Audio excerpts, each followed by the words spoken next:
வினோத வாய்ஸ் நேயர்களுக்கு வணக்கம். நான் உங்கள் கிருஷ்ணவேல். இன்னைக்கு நாம இன்று மாலை எதை பற்றி பார்க்க போறோம் அப்படின்னு பார்த்தோம்னா, யூடியூபர்களை நசுக்க துடிக்கும் ஏஎன்ஐ. ஏஎன்ஐன்றது ஒரு நியூஸ் ஏஜென்சி. அவங்க வந்து தொடர்ச்சியாக யூடியூபர்களை குறிவைத்து தாக்குகிறார்கள். அதுவும் பாஜகவுக்கு எதிர்நிலையில் இருக்கும் யூடியூபர்களை தாக்குகிறார்கள். அது என்ன செய்தின்றது தான் விரிவாக இன்னைக்கு பார்க்க போகிறோம். நம்ம வீடியோவில் அடிக்கடி நம்ம வந்து அப்புறம் நண்பர்களே புத்தகம் வாங்குன்ற போடுறதெல்லாம் வந்து நிறைய பேர் கேலி பண்ணுறாங்க. கேலி கிண்டல்லாம் பற்றி நம்ம கவலைப்பட வேண்டிய அவசியம் இல்லை. எத்தனையோ காமெடி பண்ணுறவங்க சேனல்லாம் என்ன பண்ணுறாங்க, என்ன சப்போர்ட் பண்ணணும்னு நினச்சிங்கன்னா நீங்கள் பணம் அனுப்புங்கன்னு கேட்குறாங்க. நம்ம என்ன பணம் அனுப்புங்கன்னு கேட்குறோமா? சேனல் நடத்த பணம் தேவைப்படும். அப்படி தேவைப்படக்கூடிய பணத்தை நீங்கள் புத்தகம் வாங்கினால் உங்களுக்கு புத்தகங்கள் வாங்கிய அந்த புத்தகங்களாகிய அறிவாயுதம் உங்கள் கைக்கு கிடைக்கும். அதன் மூலமாக எங்களுக்கு கிடைக்கக்கூடிய பணத்தை வைத்து நாங்கள் இந்த சேனலை நடத்த முடியும் அப்படின்னு தான் நம்ம சொல்கிறோம். ஸோ புத்தகம் வாங்குங்க அப்படின்னு நான் கேட்பதில் நான் கூச்சப்படவில்லை. அதை பார்ப்பதற்கு நீங்களும் சலிப்படைய வேண்டிய அவசியம் இல்லை. புத்தகம் வாங்க முடியாதவர்கள் லைக் போட்டாலும் சப்போர்ட்டு தான், ஷேர் பண்ணாலும் சப்போர்ட்டு தான், சப்ஸ்கிரைப் பண்ணாலும் சப்போர்ட்டு தான், ஏன் கமெண்ட் போட்டிங்கன்னா கூட சப்போர்ட்டு தான். ஸோ ஏதாவது ஒரு வகையில் உங்கள் ஆதரவை நம்ம சேனலுக்கு கொடுத்துக்கிட்டே இருங்க. ஏஎன்ஐ அப்படிங்கிறது வந்து ஒரு நியூஸ் ஏஜென்சி. அவங்க பொதுவாக என்ன பண்ணுவாங்க, சில செய்திகளை போய் கவர் பண்ணுவாங்க. அந்த கவர் பண்ணுற செய்திகளை மற்ற பத்திரிகைகள் மற்ற தொலைக்காட்சிகள்கிட்ட இருந்து தொலைக்காட்சிகளுக்கு பணத்துக்கு விற்பனை பண்ணுவாங்க. அவ்வளோதான், வேறு ஒன்றும் பெரிய விஷயம்லாம் கிடையாது. அந்த எடுக்கிற வீடியோஸு ஃபோட்டோஸ் எல்லாத்தையும் சேல்ஸ் பண்ணுவாங்க. இது வந்து இது மாதிரி பல ஏஜென்சிஸ் இருக்குது, ரவுட்டர்ஸ் அது இது நிறைய பேர் இருக்காங்க. எல்லாருமே அதான் செய்வாங்க. ஆனால் அதே நேரத்தில் பொது வெளியில் பார்த்தீங்கன்னா ஃபினான்ஷியலாக இல்லாமல் பயன்படுத்தக்கூடிய ஒரு விஷயம் இருக்குது, ஃபேர் யூஸ் அப்படிம்பாங்க. இப்போ நான் வந்து ஒரு வீடியோ போடுறேன். இப்போ உதாரணத்துக்கு சோழர்களை பற்றி நான் ஒரு வீடியோ பேசுகிறேன்னு வைங்களேன். அந்த வீடியோவில் வேறொரு நபர் பார்த்துட்டு அவருக்கு சில கருத்துக்களில் உடன்பாடு இல்லாமல் இருக்கலாம், இல்லை ஒருவேளை நான் தப்பாக கூட சொல்லியிருக்கலாம். அப்போ அதை சுட்டி காட்டி இதை வந்து சொல்கிறது வந்து பெரோடி அப்படின்னும் சொல்லுவாங்க, இல்லை ரெஃபரன்ஸ் அப்படின்னும் சொல்லுவாங்க. ஒரு எடுத்துக்காட்டாக சொல்லியும் பேசுவாங்க. பரோடினா அதை போட்டு ஓட்டுறது, நம்மளை ஓட்டுறதுக்காகவே பண்ணுவாங்க. இது நிறைய பேர் பண்ணியிருக்காங்க. நம்ம சேனலில் நம்ம வீடியோஸும் எடுத்து நிறைய பேர் பண்ணியிருக்காங்க. இப்படி பண்ணும்போது என்ன ஆகுதுன்னா, நம்மளோட யூடியூப் உள்ளே இருக்கக்கூடிய அந்த அட்மின் ஏரியா இருக்குல்ல, அங்கே போய் பார்த்தோம்னா டெய்லி நமக்கு ரிப்போர்ட்ஸ் வந்துக்கிட்டே இருக்கும். எந்தெந்த சேனல்லலாம் உங்களை எடுத்து பயன்படுத்தியிருக்காங்க, அதை வந்து நீங்கள் தடை செய்ய விரும்புகிறீங்களா? நிறைய பேர் வந்து நம்மள்கிட்ட கேட்குறது வந்து பெரிய வித்தியாசமாக போடுறாங்களாம்.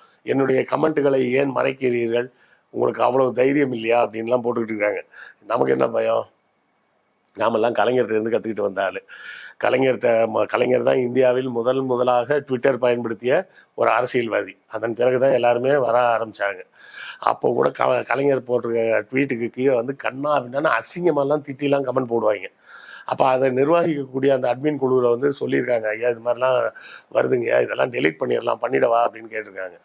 கலைஞர் என்ன சொல்லியிருக்காருன்னா, ஒரு கமெண்ட் கூட டெலீட் பண்ணக்கூடாது, எல்லாம் அங்கேயே இருக்கட்டும்.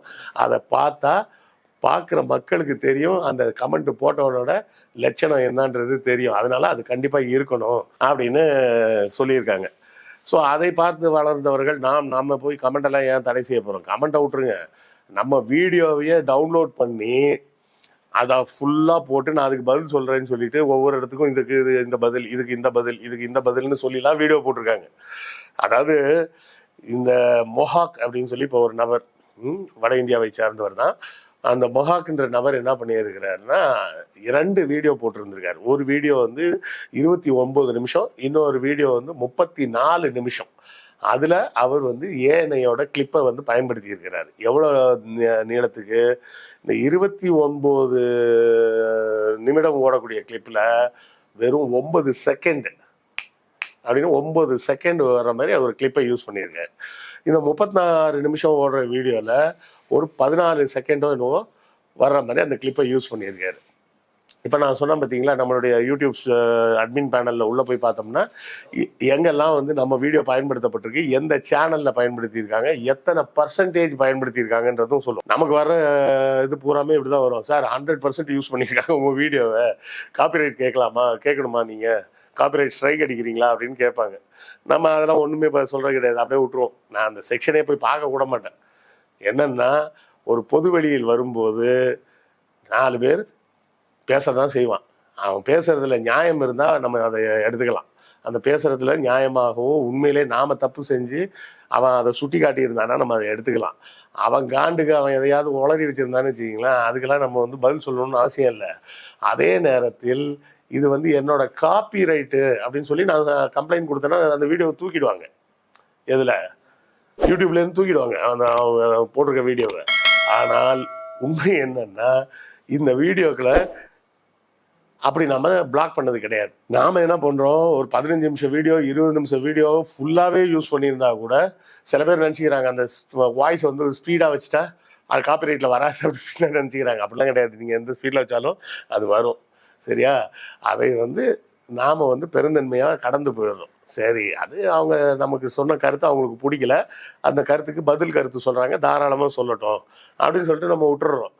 இந்த ஏஎன்ஐ வந்து பல கோடிகள் புரளக்கூடிய ஒரு நிறுவனம்.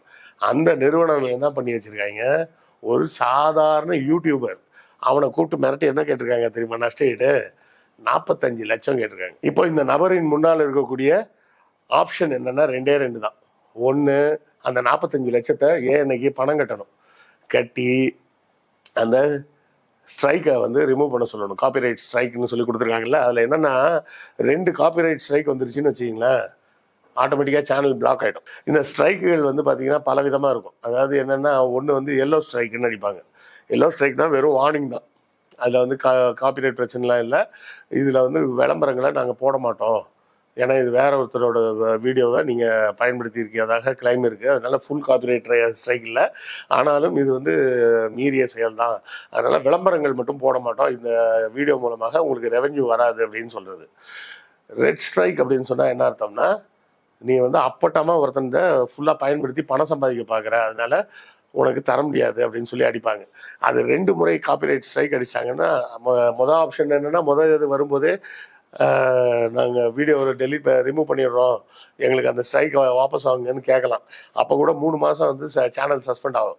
நம்ம சேனல் அப்படிலாம் சஸ்பெண்ட் ஆகாமல் மொத்தமாகவே பிளாக் ஆகிடுச்சின்னு வச்சிங்களேன், அது வந்து காப்பிரைட்டில் இல்லை, கம்யூனிட்டி ஸ்டாண்டர்ட்ஸ்ன்னு சொல்லிட்டு பிளாக் பண்ணிட்டாங்க. நான் வந்து இஸ்ரேலுக்கு ஆதரவாக பேசாமல் ஹமாஸ்க்கு ஆதரவாக பேசுகிறேன் அப்படின்னு இப்போ நிறைய பேர் கம்ப்ளைண்ட் பண்ணி அதை தூக்கிட்டாங்க. சரி, அது சங்கிங்க வேலை. இப்போ இந்த ஏஎன்ஐன்றது ஒரு சங்கி வேலையை பண்ணி வச்சுருக்குது. என்ன பண்ணி வச்சுருக்குது, நாங்கள் அவங்க அந்த வீடியோ ரிமூவ் பண்ணாலும் ஒத்துக்க முடியாது, அவங்க எங்களுக்கு நஷ்டஈடு தரணும், நாங்கள் நஷ்டஈடு கேட்டிருக்கோம் அப்படின்னு சொல்லியிருக்காங்க. அப்போ ஏஎன்ஐயாக ஒத்துக்கிட்டு எடுத்தால் மட்டும்தான் யூடியூப் வந்து அதை ரிமூவ் பண்ணும். மற்ற நேரங்களில் வந்து அந்த சேனல்காரன் வந்து சரி அவன் ஒரு வீடியோ எடுத்துட்டானா எனக்கு ஓகேங்க அப்படின்னு சொன்னாங்கன்னா வீடியோ எடுத்துட்டா போதும். இங்கே வந்து வீடியோ எடுத்தா ஓகேன்னு இவங்க சொல்லலை.